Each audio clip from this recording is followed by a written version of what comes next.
Bonjour, c'est Xavier et vous êtes bien sur Xav Tesla. Alors je voulais vous remercier, ma dernière vidéo elle a pas mal marché, vous avez été plus de 20 000 à la regarder en 48 heures, hein. Pour une petite chaîne comme la mienne c'est pas mal du tout. Je pense que c'est surtout parce que le thème du marché de l'occasion intéresse, surtout celui de la Model 3, que vous soyez vendeur ou acheteur, mais j'ai bien l'impression qu'en ce moment il y a plus de vendeurs que d'acheteurs, hein. C'est même pas une impression, c'est une certitude.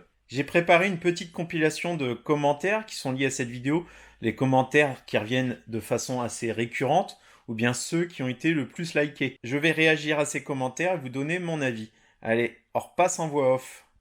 Ah, enfin, on voit plus ma gueule, me voilà soulagé. Je suis vraiment désolé, mais cette caméra elle m'emmerde. Je suis vachement plus à l'aise et plus naturel sans cet objectif devant ma gueule. Là au micro, une prise et c'est bon, c'est dans la boîte.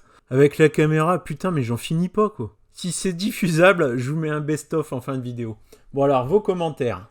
Alors déjà, je suis désolé, j'ai peut-être pas le temps de répondre à tout le monde. Lorsque je balance sur internet une vidéo le soir et que je me lève le matin avec 150 commentaires à répondre, forcément c'est un peu compliqué et puis la plupart quand même je les lis et essaye de vous répondre un minimum. Mais pardonnez-moi si je peux pas répondre à tout le monde. Alors premier commentaire c'est Morgan et son commentaire a été liké 30 fois, pas mal du tout. Il a écrit: mais gardez-la votre modèle 3, c'est pas un smartphone, le but est pas de changer tous les ans non? Moi j'en suis hyper content de ma modèle 3. J'ai un ami qui a un YLR, l'écart n'est pas ouf. Bah ouais, Morgan, t'as raison. En termes de performance, en tout cas, l'écart entre un YLR et une propulsion Model 3, l'écart n'est pas ouf. Pour moi, c'est certain, en termes de plaisir de conduire, je préfère la Model 3 au Y. En termes d'efficience, le Model 3 est également meilleur. Ensuite, les personnes qui vont vers le Y, c'est parce qu'elles sont un petit peu vieilles, elles ont mal au dos, elles ont besoin d'une conduite un petit peu plus haute. Ou bien il y a 3 enfants à l'arrière, avec des sièges auto. Ou tout simplement, pour le coffre à haillons et l'animal de compagnie. Enfin, moi je le dis encore une fois, ça m'étonne vachement le nombre de personnes qui adoraient leur modèle 3 et d'un coup qui commandent un Y. Enfin, c'est fini, je cherche plus à comprendre. Commentaire suivant. Alors, c'est Jacques qui dit 40 000 euros pour de l'occasion. C'est quoi les prix bas? Allô, tu racontes n'importe quoi, mon gars. 40 000 euros. Alors, de mon point de vue, moi, 40 000 euros, hein, c'est pas anodin. Ça reste quand même un sacré paquet d'argent. Mais moi, je parle pour moi, hein. L'achat d'une voiture à 40 000 euros, bah, il faut le rapprocher aussi par rapport à quelque chose que tu aurais acheté 20-25 000 euros en thermique. T'enlèves la quasi-totalité de toutes les révisions annuelles et de toutes les merdes qui peuvent t'arriver. Et alors là, je parle pour mon cas personnel, je paye aucune recharge. Je recharge sur mon lieu de travail et il y a aussi des bornes pas très loin qui sont quasi gratos. Quand je dis quasi gratos, ça veut dire que la première heure est offerte et l'heure suivante, il y en a pour 2 euros. Et enfin, cerise sur le gâteau, j'ai les supercharges qui me sont encore gratuits grâce au parrainage jusqu'à mi-2024. Donc perso, j'aurais jamais mis en temps normal 40 000 euros dans une voiture. Mais là, on va dire que c'est assez exceptionnel parce que, j'ai une voiture qui me plaît, une voiture high-tech avec des API ouvertes, je peux bidouiller, je peux faire plein de choses parce que je suis un peu geek et informaticien.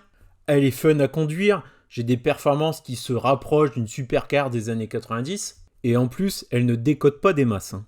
Donc ouais, 40 000 euros, ça reste cher. Mais pour quelqu'un qui roule beaucoup, c'est le genre de voiture quand même qui permet de faire des grosses économies.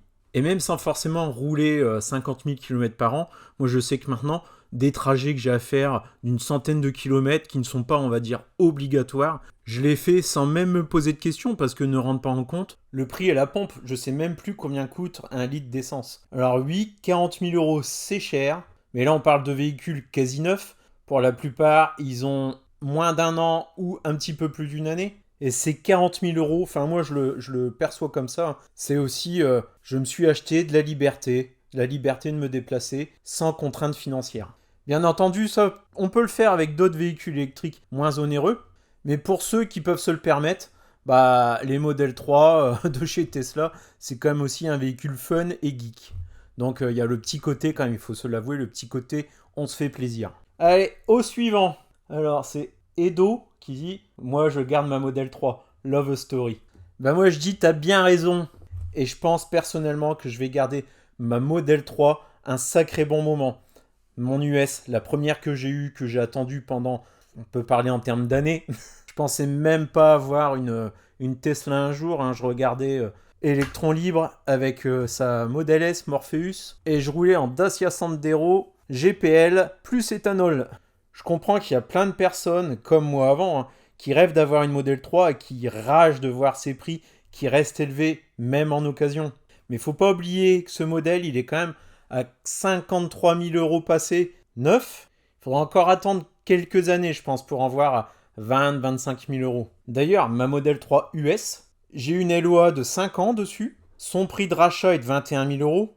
Beaucoup l'ont acheté en même temps que moi, juste avant la fin d'un bonus écologique. Et je sais qu'on a été nombreux à la prendre en LOA à ce moment-là, parce que c'était une LOA avec un apport de 7 000 euros du bonus écologique dessus. Et puis les taux aussi étaient bien moins élevés qu'aujourd'hui. Donc aux alentours de 2025, ViaXL va peut-être recevoir, on va leur restituer ces véhicules. Donc moi j'ai une option d'achat dessus à 21 000 euros. Donc j'aurai deux choix. Soit je me la rachète, 21 000 euros, soit je leur rends. Puis après, eux, ils vont être obligés de s'en débarrasser aussi. Donc je me dis que le prix de rachat, 21 000 euros, c'est peut-être le prix d'une Model 3 d'occasion. Aux alentours de 2025, un véhicule qui aura 5 ans et entre 80 000 et 100 000 km.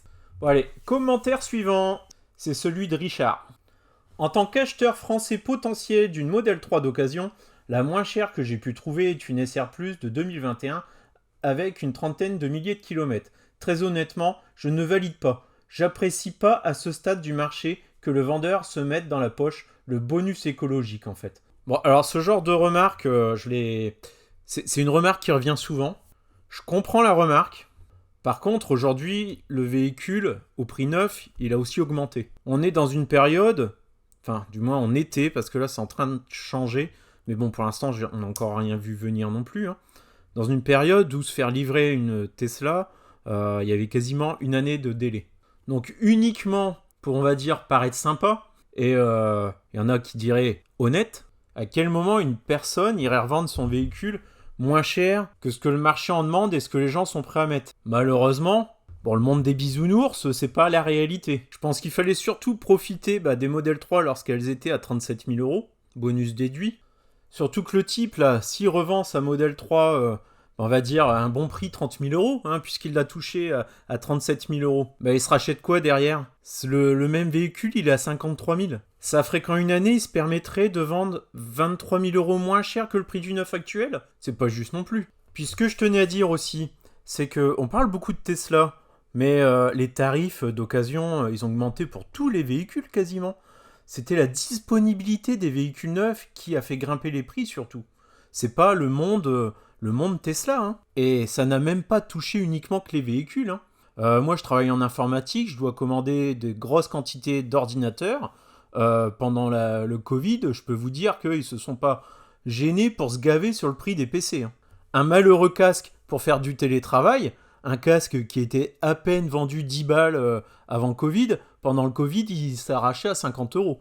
Parce que les entreprises en avaient besoin, il fallait que leurs employés puissent bosser depuis la maison. Et puis les ordinateurs portables, on a fait quasiment x2. Pour moi, le prix élevé des Model 3 d'occasion, c'était pas une exception Tesla. J'en connais qui ont vendu des Skoda Enyaq une fortune, parce qu'il n'y en avait pas d'autres sur le marché. Pour ne pas attendre, il y en a qui sont prêts à payer le prix fort. Et je rappelle quand même que le bonus écologique, il est financé par les malus, par les personnes qui achètent du neuf polluant. Et moi qui ai bénéficié d'un bonus écologique, je vais pas reprocher à tous ceux qui roulent en thermique de prendre dans les caisses de l'État pour que le pétrole reste à un prix abordable, pour qu'on évite une crise des gilets jaunes. Parce que en ce moment le prix de l'essence a baissé, mais l'État y met les moyens quand même. Vous allez me dire, ouais mais de toute façon c'est déjà plein de taxes, etc. Bon allez, on va pas rentrer là-dedans. Commentaire suivant. Bon alors Jean-François, je zappe un petit peu le début, t'as écrit un petit pavé quand même. Pour ma part, regardant depuis plusieurs mois les véhicules électriques sans tenir compte du prix d'achat, je tombe sur des vidéos où en France, dans certains cas, le coût d'un déplacement en électrique est devenu plus cher qu'en diesel équivalent. Alors ça, attention en France, le problème c'est que les prix sur les superchargeurs, enfin pas que Tesla, tout ce qui est en charge rapide, les bornes, il n'y a pas de prix réglementé. C'est un petit peu la jungle. Le mieux étant de rester sur le réseau que tu as l'habitude d'aller. Moi, je quitte pas celui de Tesla ou bien occasionnellement Unity. Les prix sont connus à l'avance. Mais il y a pas mal de médias, on va dire, pro-thermiques, qui aiment bien faire ce genre de vidéos ou d'articles dans la presse. Personnellement, je pense même qu'ils cherchent la meilleure combinaison pour se dire alors je vais arriver avec une batterie froide, il faut pas que j'aille charger ici parce que c'est pas assez cher, il faudra choisir telle borne qui est bien plus chère et choisir telle carte qui s'en met plein la poche. Honnêtement, ceux qui ont fait ce genre de vidéo, peut-être ils y connaissent rien et puis vraiment ils ont pas cherché à comprendre, ils ont pris la première carte qu'ils ont trouvée. Ou deuxième solution, qui est certainement probable aussi, ils le font exprès. Et le plan est bien déroulé à l'avance pour que la vidéo elle fasse sensation et que les gens freinent des cas de fer pour y aller, pour passer à l'électrique. Alors que pour la plupart, on va dire toute l'année vous allez la brancher à votre domicile et ce ne sera que 2-3 fois dans l'année sur des très longs trajets où vous aurez besoin de passer à un superchargeur. Bon, je vais lire la suite de ton commentaire. J'aimerais un véhicule électrique. Ah, ça c'est bien. Pour ne plus avoir de vitesse à passer en premier lieu. Bon, ça, des boîtes auto, t'en as aussi sur les voitures thermiques. Bon, là, c'est encore mieux. Sur une voiture électrique, il n'y a même pas de boîte de vitesse pour la plupart. Avec le coût de l'énergie qui parle dans tous les sens, essence repassée sous les 1,60 depuis plusieurs semaines, vu en dessous de 1,50 chez Total, je me dis qu'il est temps d'attendre. Sachant que je devrais faire des recharges hors domicile à chaque trajet et le plus rapidement possible. Bon, finalement, on revient encore une fois sur le prix de l'essence. Pour le moment, le prix il est subventionné. Pour moi, on ne le reverra pas baisser. Sauf si nouveau Covid, confinement, etc., plus de demandes. Mais là, bon, presque improbable. Mais l'improbable, depuis quelques années, ça arrive souvent quand même. Oui, le coût des énergies va augmenter, mais le pétrole, contrairement à l'électricité, du moins pour ce qui est du nucléaire, qui a une grosse part en France, le pétrole, on n'en a pas dans notre pays, ou très peu. C'est une ressource qui est épuisable et qu'on ne peut pas renouveler. On ne sait pas en produire du pétrole. Donc personnellement, j'ai bien plus confiance en des coûts énergétiques électrons plutôt que dans une énergie dont les stocks mondiaux ne fait que diminuer, où il va être de plus en plus coûteux d'aller le chercher. Les gisements sont de plus en plus profonds. Il faut de plus en plus de technologie et d'énergie pour le puiser. Donc non, pour moi, de mon point de vue, la question elle ne se pose pas. Ensuite, on oublie aussi tout l'aspect écologique, particules fines, pollution, CO2. Non, pour moi, l'avenir, il est électrique. Et sur un coût électrique qui ne devrait pas être indexé au prix du gaz. Bon, ça, a priori, ça devrait changer. Sur ce point-là, je le dis, j'ai pas honte de le dire, je suis plutôt assez fier d'être français et de vivre en France. Parce qu'en Allemagne, on ne veut pas du nucléaire. Par contre, on a des fours à charbon qui sont champions du monde en rejet de CO2 et étrangement, qui produisent aussi des déchets radioactifs. Ils ont peut-être enlevé le risque de la centrale qui s'emballe et qui pète. Par contre, ils sont toujours aussi embêtés avec les déchets radioactifs. Parce qu'il n'y a pas que les centrales nucléaires qui produisent des déchets radioactifs. Bon, comme à mon habitude, je m'écarte vachement du sujet initial. Allez, commentaire suivant. Alors c'est Captain Grumpy. Alors la spéculation due à des influenceurs ou autres, on a déjà connu dans le rétro gaming. Il ne faut pas les sous-estimer. Bon alors, cette fois-ci, je vais essayer de faire remonter un petit peu la cote de l'occasion dans ce cas-là. Je suis un petit peu le marché, tout simplement, bon, ça m'amuse, ça me rend curieux. Et j'ai, je vous l'ai dit moi-même, peut-être potentiellement une Model 3 à revendre. Je ne sais même pas, je ne suis pas certain que ça sera en plus pour en reprendre une autre derrière, même si j'en ai une en commande. Donc on va dire, je garde un œil ouvert. Et ce que j'ai remarqué, c'est que depuis 4 ou 5 jours, je vais regarder les dates exactes. Donc il y a même 6 jours. Donc il y a 6 jours, on a passé les 1000 annonces de Model 3 sur le Bon Coin. Et tous les jours, il y en avait à peu près une centaine, voire même 200 en plus chaque jour. Et aujourd'hui, donc là je m'enregistre, on est le 15 septembre, on est à 1134. Donc en 6 jours, il y a eu 134 Tesla en plus. Enfin, Model 3. Même s'il y en a de plus en plus, il y a quand même un sacré beau ralentissement. Donc là, 134 Tesla en plus, en 6 jours, ça fait légèrement plus de 20 en plus par jour. À l'échelle nationale, bon, c'est pas si énorme que ça. Donc le mouvement de je vends ma Tesla, il y a eu un gros pic au début, donc c'est la panique, tout le monde veut vendre, les prix s'écroulent un petit peu. Mais faut pas oublier quand même, c'est des prix vachement élevés. Les prix qui s'écroulent, c'est des 49 000, 50 000 euros pour une soi-disant licorne. Donc ça, on en a parlé juste avant, c'est des prix qu'on retrouve souvent dans des moments où il y a pénurie. Mais maintenant que les Model 3, elles sont livrables en 3, 4, 5 mois, on parle plus vraiment de la même pénurie. Et une fois que ces voitures-là, soit les propriétaires, les vendeurs, ils vont choisir soit de la garder, soit de la vendre. Mais en tout cas, ce que j'observe, c'est que sur le Bon Coin, les derniers véhicules qui sont mis en vente, à l'exception de quelques-uns, les prix restent quand même élevés. C'est-à-dire, on brade pas. On essaye de vendre à un prix qui me semble quand même un peu élevé, mais en tout cas, on la laisse pas partir pour une bouchée de pain. J'ai l'impression que c'est un petit peu, je la mets en vente à 45 000, 46 000, et puis si personne en veut, c'est pas grave, je vais la garder. Moi, je pense sincèrement que ce mouvement, c'est un petit peu à la bourse, hein, quand les prix dégringolent ou autre, il y a un mouvement de panique, tout le monde vend. On vend, on vend, on vend, puis tant pis si on perd beaucoup. Et puis les bons coups, ils sont à faire juste après ce mouvement de panique, généralement. On achète au plus bas pour revendre parce que derrière, ça réaugmente. Bon là, on n'achète pas au plus bas, hein, je suis pas un dealer de voiture. Hein. Mais disons que de mon côté, je laisse passer la tempête. Et si je dois vendre, je vendrai au moment où je dois vendre. Mais pas avant, en plein milieu d'un cataclysme. Surtout que, haute probabilité, il est possible que le modèle Y propulsion voit son prix augmenter. Dans ce cas-là, le modèle 3, il va redevenir un petit peu plus sexy. Et il serait aussi logique que ça redevienne l'entrée de gamme, on va dire, de chez Tesla. Mais bon, dans quel sens ils vont le faire? C'est-à-dire, on va baisser le prix de la modèle 3, augmenter celui du Y. Enfin, on n'en sait rien. Ils seraient même encore capables de baisser de quelques milliers d'euros le prix du Y quelque temps pour qu'il soit éligible au bonus écologique. Qui sait? On est à moins de 3 000 euros de cette barrière. Hein. Bon là, non, j'y crois pas trop, quand même pas. Et un point qu'on oublie aussi, hein, c'est que maintenant les véhicules ils doivent quand même être conservés une année. Donc il devrait y avoir un petit peu moins de mouvement d'achat-revente uniquement dans le but de se faire de l'argent. Je pense que ça va assainir un petit peu le marché de l'occasion et que quelque part, c'est pas une mauvaise chose. Bon allez, next, c'est Christo qui a obtenu un 8 likes et un pour son commentaire. Bonjour et merci pour la vidéo. Perso, je trouve cela logique et normal. Le volume de vente augmente, l'offre d'occasion augmente et le prix au final baisse. C'est la loi du marché. C'est vrai, il y a de plus en plus de modèles 3 qui sont sur nos routes, donc il est normal aussi d'en trouver de plus en plus sur le marché de l'occasion. Là, entièrement d'accord, hein, donc bon. Par contre, il y a quand même eu le modèle Y Propulsion hein, qui a mis la zizanie. Mais malgré tout, lorsqu'on regarde un petit peu hors de France, ce qui se passe côté Canada, et ils ont eu des primes écologiques qui étaient à un moment donné plus élevées que ce qu'ils ont aujourd'hui, avec une voiture également qui était moins chère. Donc aujourd'hui, au Canada, les modèles 3 se revendent plus cher que ce que les gens les ont payés. Et malgré tout, le marché de l'occasion là-bas, il n'est pas en train de jouer au yo-yo.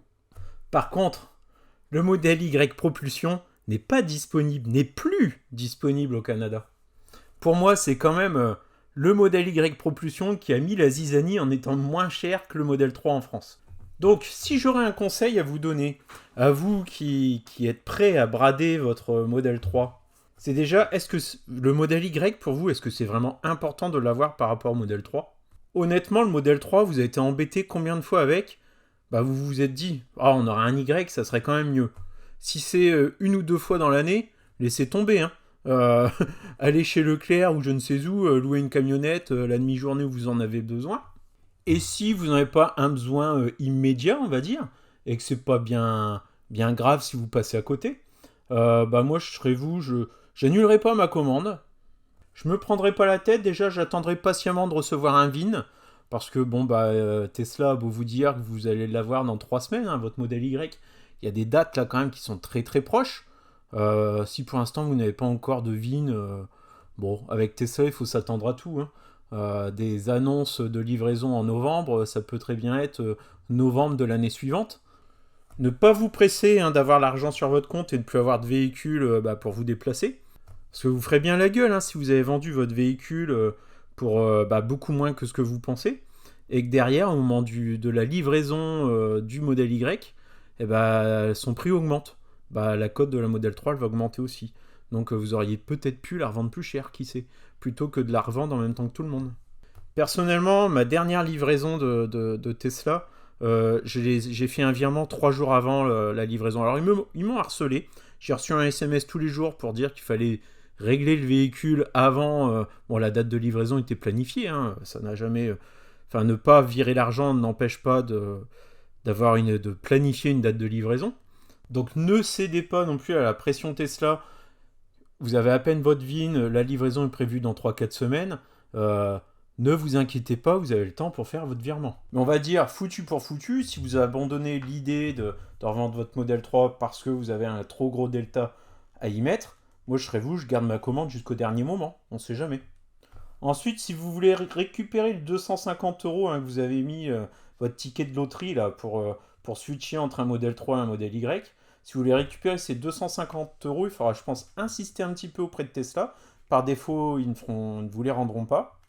Mais si vous faites les démarches auprès d'une banque pour faire un crédit de la somme du modèle Y et que vous obtenez un refus de financement, ça peut être une preuve qui fait foi. Normalement, ils devraient vous rendre les 250 € pour cette raison. Alors, je pense qu'il faudra bien leur spécifier, bien leur rappeler les obligations et le texte de loi qui va bien. Mais normalement, ils vous rendent les 250 € si vous n'avez pas pu obtenir un financement pour ce véhicule.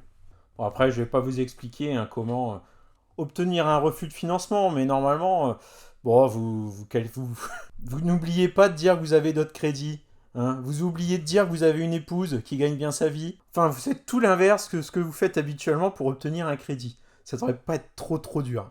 Bon, on va arrêter avec le... Je vais pas dire commentaire suivant parce qu'en fait, il y en a plein. Puis la vidéo, elle fait déjà 20 minutes là. Hein. Mais moi, de mon côté, j'ai le temps. Je vais pas revendre ma Model 3 maintenant. Je comprends tout à fait tous ceux qui râlent en disant qu'ils aimeraient bien acheter une Model 3 d'occasion à un prix raisonnable, mais pour l'instant, neuve, elle est quand même à 53 000 €. C'est aussi déraisonnable de demander aux personnes de la vendre 20 000 € de moins que le prix du neuf, alors que leur véhicule a moins d'1 an. Pour moi, ce qui fait vraiment le prix de l'occasion, de toute façon, c'est le prix du neuf. Si le prix du neuf de la Model 3 baisse, le marché de l'occasion, il suivra. Et puis pour ceux qui font la gueule parce que certains profitent soi-disant du bonus écologique à la revente, ça serait peut-être un peu déplacé de dire il fallait en profiter et l'acheter au moment où elle était le moins chère, avec ce fameux bonus. Là, je suis pas certain qu'en ce moment, ça vous plairait de la revendre pour une bouchée de pain à d'autres, parce qu'il est évident que celui qui vend, même sans parler du modèle Y propulsion, hein, celui qui vend une voiture récente, il faut qu'il s'y retrouve quand même un minimum pour repartir avec une neuve. Bon, je dis pas qu'il doit repartir avec une neuve plus un chèque, hein. C'est normal de rajouter un petit peu. Mais aujourd'hui, les tarifs neufs sont quand même élevés. Donc c'est aussi un petit peu facile de dire ouais putain, vous êtes des enfoirés là, vous revendez des véhicules super chers par rapport à ce que vous les avez eus. Mais d'un autre côté, ça serait aussi trop simple de vouloir acheter un véhicule d'occasion en ne prenant en compte que le prix où le véhicule a été le moins cher sur le marché du neuf, en y déduisant le bonus écologique, en faisant une décote de vétusté. Dans ce cas-là, c'est simple, hein, moi j'achète tout le temps d'occasion. Si le marché de l'occasion, c'est on prend le prix le plus bas du produit qu'il a été à un moment donné, plus la vétusté, c'est sûr que là on est gagnant à tous les coups, mais on est plutôt gagnant quand on achète du neuf au meilleur prix. Et si on se base uniquement sur les anciens prix, et pas les prix actuels, ça voudrait dire que ma Model 3 SR Plus US de 2019, donc elle était au prix catalogue 51 000 €, je devrais la revendre plus cher que ma Model 3 Propulsion 2022, qui elle était à 49 990 €. Non, le marché de l'occasion, pour moi, il est surtout indexé sur le marché du neuf actuel et les délais de livraison. Ensuite, le modèle Y, là, il a foutu la zizanie, mais je pense pas que ça va durer dans le temps. Avec du recul, je vois ça comme un mouvement de panique. Là, les nouvelles annonces sur le Bon Coin, elles restent, les gens ne cèdent pas trop, les prix restent quand même assez élevés. Il y a beaucoup de véhicules qui sont sur le Bon Coin depuis 2 semaines. Bon, il y en a certains, ils ont baissé leur prix, 2000 €, mais d'autres, le prix reste inchangé. Ils veulent la vendre 45. J'ai l'impression que s'ils la vendent pas 45, ils vont tout simplement la conserver. J'ai des abonnés même qui m'ont dit moi je vais attendre, je vais essayer de repousser la livraison de mon modèle Y. Donc premièrement, j'attends d'avoir un VIN affecté. Deuxièmement, si je vois que les modèles 3 ne se vendent pas correctement, on va dire qu'il y en a encore trop sur le marché de l'occasion, je vais attendre un petit peu, essayer de repousser la livraison de mon modèle Y. Ça, je pense que vous pouvez le faire au moins une fois. Donc, pour ceux qui sont vendeurs, moi je dirais, cédez pas trop à la panique. De toute façon, là, ça y est, c'est passé. Hein. Il fallait vendre il y a de ça 2-3 semaines. Là, il y a 3 catégories de personnes. Hein. Les chanceux, ceux qui ne le savaient pas qu'il allait avoir ce Y Propulsion, qui ont revendu leur modèle 3 juste à temps. Ceux qui ont eu le nez fin et qui, dans la journée qui a suivi le modèle Y Propulsion, bah, ils ont tout de suite demandé à Very Marketing ou à quelqu'un d'autre, ou ils l'ont revendu rapidement en tout cas. Troisième catégorie, ceux qui sont prêts à la brader, et du coup qui la vendent maintenant, même sans encore avoir de VIN affecté et pas de vraie date de livraison, juste une estimation. Et c'est justement peut-être pas en ce moment qu'il faut la vendre, parce qu'on est peut-être tout en bas du... Bah, avant la stabilisation et une petite remontée.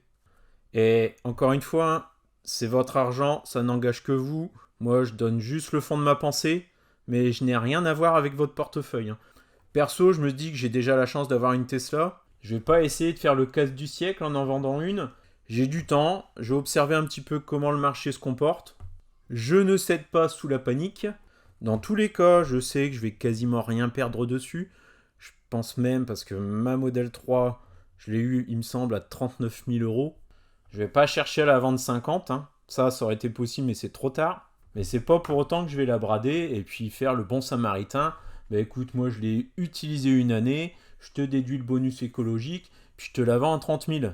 Alors que tout le monde, enfin le prix actuel, il est quand même de 53 000 euros, quoi. Mais je comprends tout à fait les deux camps.